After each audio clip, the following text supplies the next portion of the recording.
The New Orleans Saints have announced Spencer Rattler as their starting quarterback, and boy, did they screw this up. We'll discuss on today's edition of Locked On NFL. The new Locked On NFL. The madman Tyler Rowland is your double shot of NFL espresso, with the Locked On local experts on every major story. Get ready, Rowland is revving up. The new Locked On NFL starts now. Locked On Podcast Network. Your team every day. Football fans, welcome into the Locked On NFL podcast, bringing you a double dose of the NFL's biggest stories with help from our local experts that know your favorite teams like no one else. I am your host, the madman, Tyler Rowland, joined today by Locked On NFL expert, the brain, Luke Braun. On today's episode, we're going to talk about some wide receiver issues for the Las Vegas Raiders and the San Francisco 49ers.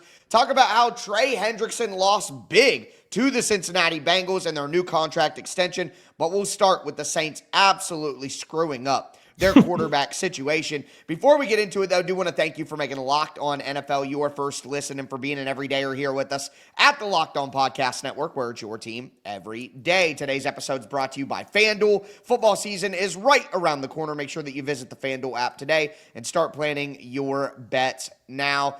Luke, we've been waiting on this one. It was the last unresolved starting quarterback situation in the NFL, and Kellen Moore finally made his decision. My guy, the mastermind, Ross Jackson from Locked On Saints, broke down the news. The New Orleans Saints have named their starting quarterback, and it is Spencer Rattler. They have chosen their starting quarterback. They're going to go with Spencer Rattler early. Not a big surprise. He was a guy that was kind of clearly in the lead, not an extended lead, but clearly in the lead throughout training camp. And then you go into the preseason where these two guys didn't really separate from one another. So the Saints leaning on experience here over the certain unknown potential of a rookie. You see a guy like Spencer Rattler with 6 starts from last season, 7 game appearances in the NFL. Now he'll start this season. But remember, this battle for the week 1 starter is just that, a battle for the week 1 starter. I assume that we'll see both of these quarterbacks at some point during the regular season, but for right now, it'll be the Arizona kid waiting to go up against the Arizona Cardinals week 1 with Spencer Rattler announced as the Saints starting quarterback. Look, congratulations to Spencer Rattler. That's great for a 5th-round pick to, become a starter in his second year. But I'm sorry, we talked about this, Luke. What a massive failure to start for Kellen Moore and that coaching staff. You have a guy in Tyler Shough who you take in he was the number 40th pick, 42nd pick. He was basically a top 40 pick. You go get him. He's a year older than Spencer Rattler. He spent 7 years in college. This is a guy who should be more experienced, more developed, more ready to go than a 5th-round pick in Spencer Rattler. And even if it's for the short term, even if Tyler Shough takes over, which I'm sure we'll see Tyler Shough at some point in time and during the season, but the fact that he couldn't beat out Spencer Rattler here after being handpicked by the brand new head coach, I think that is a bad, bad omen for the Kellen Moore era in New Orleans. Picking a quarterback at number 40 isn't the most, it's not the biggest commitment. It's different than if you pick the guy 10 and he can't, For sure. It's a little bit of a half measure, which I hate. Get your guy or don't, right? Get your guy or it's a Debbie flyer. I hate, correct. if you could have done so much better than a backup quarterback with your 2nd-round pick. You're right, though. There is no shot that Spencer Rattler makes it through 17 without getting benched. No way. We've We've seen this. Look, college is different than the NFL, and 5 years of college versus 1 year of NFL development for Spencer Rattler is okay, that's not crazy. That's 1 year of NFL development being worth more than 5 years of college is not the craziest thing I've ever heard. Right. But the thing about Spencer Rattler is he's bad. And if Tyler Shough is worse, that's rough. It's not about, I don't care how much, we're not projecting anymore. That we have seen Spencer Rattler, he's bad. The Saints have seen Tyler Shough and said he's worse. That's scary to me. And again, I hate to keep bringing this up, but I can't help it. We just saw this coaching staff. We just saw them. They were with the Los Angeles Chargers in 2023. Kellen Moore had an opportunity. He wasn't the head coach, but Brandon Staley was. And they were terrible. And immediately after those 2 coaches left, they bring in Jim Harbaugh. And what do? They go to the playoffs. The roster was a playoff roster, but it had terrible, terrible coaching. And now we're just going to flop the positions where Staley is now a coordinator and Kellen Moore gets to be the head coach. And now this brain trust of those two guys is going to take a New Orleans roster that is significantly worse than what their Chargers roster is and bring them to competency. Like, these guys had a playoff roster and couldn't get them out of the top 10 draft pick with it. So I have such little faith in this coaching staff, and to see their first big kind of thing that they needed to go their way to show that they know what they're doing go wrong. I don't care if Tyler Shough ends up starting. I don't care if Tyler Shough gets into the lineup eventually. This is a massive failure for Kellen Moore and his evaluation of quarterbacks for somebody else's 5th round pick to beat out his handpicked guy. So I hate to just doom and gloom the Saints, but I really think they screwed this up. I think they screwed up hiring Kellen Moore, and I think the Saints are a team that just can't look themselves in the mirror and see who they truly are and get out of it. And you wonder if, look at the New Orleans Pelicans in the NBA, same ownership group, same everything. They are just an absolute disaster, maybe the most rudderless franchise in the NBA right now, right there with the Charlotte Hornets. And if you're a New Orleans sports fan, I just don't understand how you would have any faith in the ownership group that they're going to pull either of those franchises out of the gutter that they're in right now. Mickey Loomis is having a very I'm about to get fired season. This is a guy. This is not a guy with job security doing this, right? Right. And that'll make you defer a lot more stuff down the road, right? Because it a little bit dissuades your ownership from trying to hire a new GM. And hey, by the way, you have 60 mil in dead cap next year, and you're 25 over already, which is the way they are in 2026. The Saints cap, there's been much made of it, right? And how they handle the salary cap and how they've overcommitted. They're eating 88 million dead this year across a bunch of contracts, and next year they are projected to eat 59 million dead. Those numbers are pretty some of that's tied up in void years and stuff, and more will happen as other contracts that are currently not accounted for on over the cap actually void out, because they don't do it till the button is actually pressed. So they're going to have basically the same thing next year too. It's not I've heard a lot about the Saints. Hey, this is the year they finally have to take to get rid of their cap thing. Nope. Right. Going to take more than one at this point. And so I think we can just sort of safely look away from the Saints for a year and not really watch what they're doing. Nobody needs to remember, Atlanta's Desmond Ridder chapter. That kind of feels like where we are.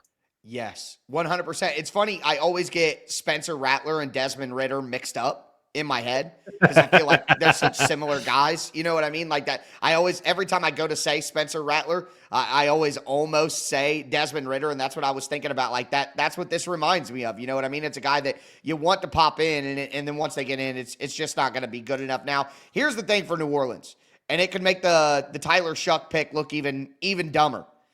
They're probably going to be in line to have a top 5 pick next year, maybe even number 1. I mean, we never know how these things work out, and the NFL's crazy week to week, but the Saints look like a great option if you wanted to try to guess who might have the number 1 overall pick next year. And when there might be, right now I would say there's 6 or 7 quarterbacks in college who people are oh, they could potentially be a first-round pick. There's a bunch of them with Cabe Kludnick and Drew Aller and Lenora Sellers. And is Arch Manning going to come out? He's trying to throw people for a loop so that nobody knows.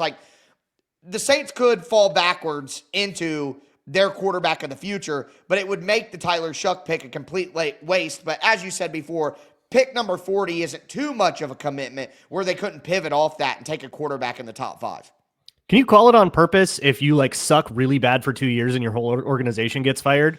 Probably is it a purposeful move at this point? Everyone lost their job. No, that's just resetting the franchise, which the Saints are sorely in need of.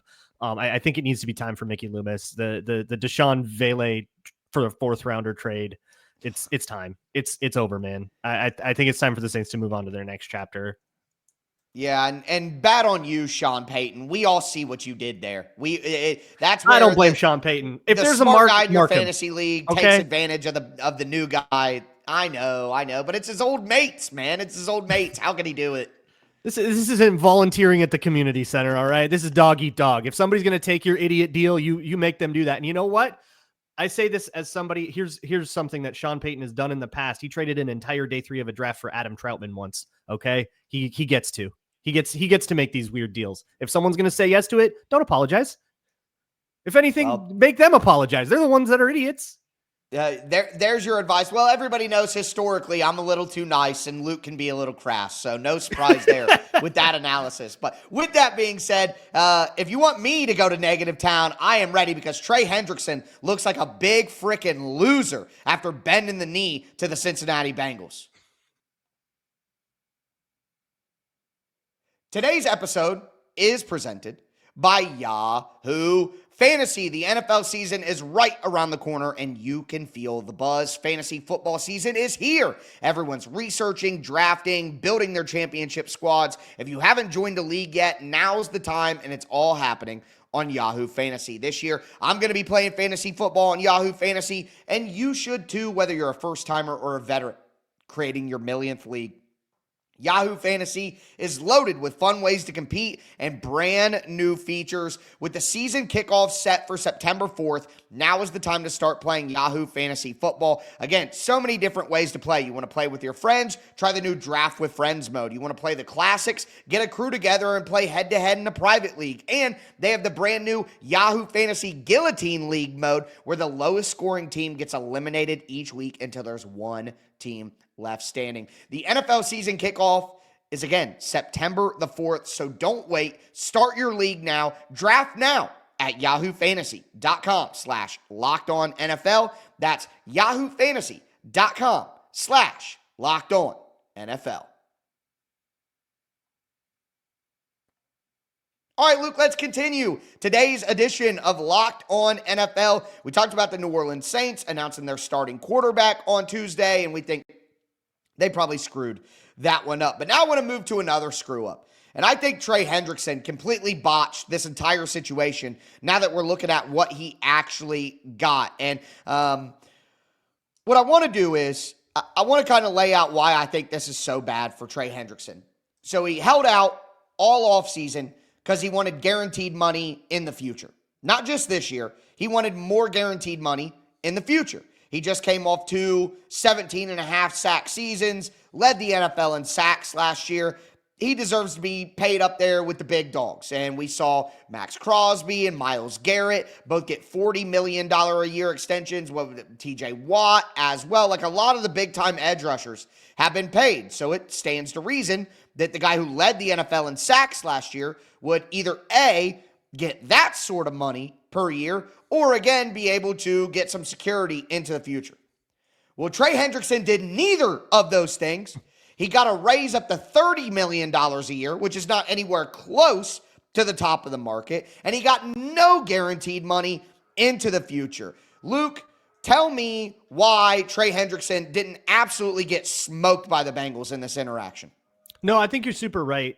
If you look at the Bengals, let's say that Trey Hendrickson never played ball. Let's say he said, no contract, but I'll come play, right? And let's just say the whole thing had dissolved. The Bengals could have theoretically franchise tagged him twice at a much higher price tag than what this contract is. Like a lot, like 10, 15 mil total less. And it would have been fully guaranteed for Trey Hendrickson. So him capitulating here is worse than him getting tagged twice. And players don't like getting tagged twice. I don't think there's enough security in it for him. I do think it was just a big game of chicken and one side blinked and the other side didn't. That's 100% what happened. And I guess, that's great and all, but what's most important now, I guess, is that the Bengals got him back out on the field and they need him to start fast, which is something they haven't done in the last few years. And our guys at Locked On Bengals talking about the importance of getting this done. The Bengals have started the year 0-2 in each of the past 3 seasons, 22, 23, and 24. They've talked all offseason, literally since January, whatever it was, when Zach Taylor fired Lou Anarumo and the rest of the coaching staff that he didn't want around anymore and thought they needed to move on. He said, we have to start faster. Well, it's hard to start faster when you have a distraction. And Trey didn't want to be a distraction, but guess what? When your best defensive player isn't playing, it's still a distraction. It's a distraction to everybody. And when you're hoping your defense is better under Al Golden, significantly better, guess what? It is a distraction. It's hard to win. It's hard to get stops. It's hard to feel like that you can be the defense that I think they're hoping and expecting to be. And so it is huge news. And we're going to dissect this for sure. And this won't be the only time we cover it. But it's huge news to know that Trey Hendrickson, the NFL sack leader, an all-pro defensive end, a guy who finished second in Defensive Player of the Year last season, and has had the best 2-year stretch of his career over the past 2 seasons, that he's going to be in stripes, happy, ready to go, and have 2 weeks to practice before that opening game against Cleveland. It's funny. I remember saying like August 22nd is my deadline, kind of in that range. They got pretty close to it. And there's a lot of not so good, I would say, when it comes to this deal. But the good is for the 2025 Cincinnati Bengals, you're going to get a Trey Hendrickson that should be ready to go week 1, distraction free. So does this make you feel different about the Bengals now that they finally have all these financial clouds taken care of? Do you think, I guess right now the real question is, do you have the Bengals making the playoffs in the AFC? I've got them on the bubble. I think I've said this a million times this offseason, but they just reek of these, speaking of Sean Payton, these mid 2010 Saints teams with a great offense, but such a bad defense that you have to score 45 to win every game. And you're just not going to do that every time, even with one of the better offenses in the league. I will say it vindicates the Bengals a little bit. We've been pretty critical on this show of the Bengals and the way that they've approached this. They did get everything that they want. So I think it vindicates that approach a little bit. And that's great. Trey Hendrickson will help that defense, but he's only one guy. And I think that is, in a month from now, we will have forgotten most of this and we'll be talking about how the Bengals are giving up 45 a game. That's probably true, but you look at their schedule, and if they want to start fast, they have a better opportunity. Now, they played the Patriots last year and lost in week 1, so there's no guarantees. But they play the Browns week 1, and I don't think anybody expects the Browns to be a great football team this year. The Bengals should be better than the Browns. Then they get the Jaguars at home. I think the Jaguars will be improved. I'm taking the Jaguars to win the AFC South this year. A little spoiler for the AFC South division preview. It's one of my bold predictions this year. I'm going to go with the Jags.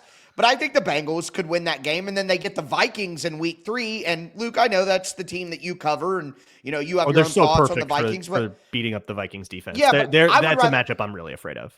I would rather play the Vikings early in the season before J.J. McCarthy gets comfortable and before Kevin O'Connell maybe gets more comfortable with how to call things for J.J. McCarthy. So I'd rather play Minnesota early than late this year. So the Bengals realistically could come out and go 3-0, and quite honestly, they need to. They play the Broncos in prime time in week 4. Then they go and play the Lions. Then they play the Packers they play in Denver, then Detroit at home, and then in Green Bay, and then Pittsburgh. That's a tough second month of the season for the Bengals there. So they kind of need to get off to a good start, or it's going to be same old, where we're looking at the Bengals in the middle of October like, man, how are they going to climb out of this hole? Yeah, I don't know if strength of schedule has as much to do with it. I'm looking at the schedule denier. I'm a big schedule denier. They lost to the Patriots to start last year. I know. We would have been like, oh, that's an eady 1-0. They'll get to a harder start. But they lost to the Patriots. It was one of the Patriots' only wins all year. The year before that, they scored a total of 3 points against the Cleveland Browns. And the year before that, they lost to the Steelers and Cup. It doesn't need to be the Chiefs and then the Ravens and then for the Bengals to start 0-2. They have their own problems. They need to figure out their own stuff. Then we can worry about if the guys across from them are going to do the same. But Zach Taylor has made a really big emphasis on changing his preseason approach. Yes. And hopefully that gets them a little bit more ready, or is it completely missing the point of why they're getting off to these slow starts? Has it been because they haven't, played enough in the preseason, or is it something else that has nothing to do with all of that? Have they diagnosed the problem correctly, I guess is the question, which we can't really know the answer to. But yeah, I mean, no Chiefs in the first game this time, I guess, is helpful, but it's a long way to go before you can actually put together the winning efforts that they have to put together. And I wonder how many more problems they have. Plus, forget early season, late season, whatever, that defense still stinks. It's bad. You're going to have to overcome that in week 1 and in week 17. Yeah, it doesn't matter when you play. I don't think the defense is going to be pretty good. But I will say that I don't expect the Browns offense to be very good either. So it might give the defense a nice, easy warm-up game at the beginning. But they could still be bad enough to not do a good showing against the Browns offense. But it'll be interesting to see. Now, problems resolved for the Cincinnati Bengals, but problems not resolved for a couple of teams out west with their wide receivers, specifically the San Francisco 49ers with all their injuries and the Las Vegas Raiders with Jakobi Meyers' trade request. Today's episode is brought to you by FanDuel Sportsbook. The NFL season is almost here, and FanDuel is making sure that you're ready for kickoff with a can't-miss offer. Right now, new customers can bet just $5. And if your bet wins, you'll get $300 in bonus bets to use across the app. Again, you can bet just $5 if you're a new customer. And if your bet wins, you're going to get $300 in bonus bets to use across the app. I personally love FanDuel. It's a beautiful app to use, super easy to use. They have daily promotions all the time. I love their same-game parlays and the tracking system, so you always know what's going on. It's quick, it's easy, and it's the best way to add a little more energy to your Sundays. Plus, you already like your guys on your fantasy team. Now you can have a little bit more on the action with those guys in your fantasy lineup. So, are you ready to play? Download the FanDuel app now by visiting FanDuel.com to get started. Once again, that's FanDuel.com to place your first $5 bet. All right, Luke, let's cap off today's edition of Locked On NFL. We've talked about the Saints starting quarterback, Trey Hendrickson finally getting his thing taken care of with the Cincinnati Bengals. Now I want to talk about some wide receiver issues out west. Before we do want to thank you again for making Locked On NFL your first listen. For your second listen, check out Locked On Fantasy Football. We've told you where you can play your fantasy football on Yahoo Fantasy. Now you need to get advice for your fantasy league, and you can do that with Locked On Fantasy Football with host Vinny Iyer and my girl, Michelle Majuk, the data queen, who's also a host here of Locked On NFL. They're going to get you ready for your fantasy draft so you can be the most informed manager and take home your league's trophy. Find Locked On Fantasy Football on YouTube or wherever you listen to podcasts. But we start, Luke, with the Las Vegas Raiders, where their number one wide receiver, Jakobi Meyers, requested a trade. My guy Q from Locked On Raiders is kind of surprised this deal hasn't got done yet. Guy that has done everything that has been asked about him or asked from him to do since he's been with the Raiders, since Dave Ziegler signed him a few years back, right? So he's been the good soldier. He's not the guy that went to the media and started complaining about his contract. He's not the guy that decided to hold in, like Terry McLaurin or Micah Parsons or Trey Hendrickson or insert whoever is upset about their contract situation. He didn't do that. He went to OTAs. He went to mandatory minicamp. He participated fully in training camp, participated fully in preseason. He's out there after practice, and he's, helping out the young wide receivers, kind of giving them tricks to the trade, teaching them how to use their hands to get open, right? Different things. He's been the ultimate player that you want in the Raiders locker room and at that wide receiver position. And oh, by the way, he's wide receiver number one. He may be target number two in the Raiders, pass catchers between him and Brock Bowers. He might be, pass catcher number two, but he's definitely wide receiver number one for the silver and black. And it's funny because a lot of people, and I know I've been guilty of it as well, say, yeah, Jakobi Meyers is a really good number two. Hell, I've been saying that since he signed with the team, right? I kept saying, if you go back many years ago when he first signed, I said, man, you better watch out. That guy was a number one in New England. He could definitely be a number one with the Raiders. Now, I know they had Devontae Adams at the time, so he didn't have to be a number one, but all he's done is stepped up and done everything that has been asked of him. And when Devontae Adams got traded to the Jets midseason last year, all he did is take over that number one wide receiver role. And, of course, Brock Bowers was the number one target, both guys going over 1,000 yards. But I don't understand why this deal has not gotten done. And the Raiders wide receiver situation is absolutely putrid. I mean, Deontay Thornton looks like he's going to be a good player. The rookie out of Tennessee, 6'3", speed of light. I mean, he's a size speed demon, but at the end of the day, that's a mid-round rookie. Like, they need Jakobi Meyers, and I think they have the money because it's not like they're paying a bunch of other guys there on the Raiders. They should be able to find a way to pay Jakobi Meyers what he deserves, especially after, like Q said, he's been such a loyal soldier. So whether it's need or what's right for the locker room, they need to find a way to pay him, not trade him. Yeah, this is another deck chairs on the Titanic thing. I don't really care. But you brought in Geno Smith and Pete Carroll. You can't sit here and tell me the Raiders aren't going anywhere and this doesn't matter. Like they brought in a quarterback and a coach that signal win now. And trading Jacoby Myers when your wide receiver group looks like it does, that's not win now. And it's not like he's going to be that expensive. He isn't getting Terry McLaurin money. Yeah, you're right that the Raiders fancy themselves win now. This is maybe the saddest win now team I've ever seen. So to my like national eye of how much this affects the league, like I think it affects the league more where he ends up than where he's going from if he indeed does get traded. But it explains why they brought in Amari Cooper and they hope to have a semi-serious team. And I think with Pete Carroll especially, sometimes it's more about that. Sometimes it's more about keeping your reputation of always having a team that is competitive and not saying, look, we're going to finally win the AFC West this year. Nobody thinks that. So I think Q's a little higher on Jacoby Myers than the world is. And that's probably fair. He covers the Raiders. He probably knows them better, but this is not much of a needle mover for me nationally. Bad's gonna happen. Like the Raiders are in the Saints world to me, where it's like this is just kind of a shadow of a team right now. If he ends up with, I'm just going to roll through some teams, and if any of them pique your interest of, oh, that matters.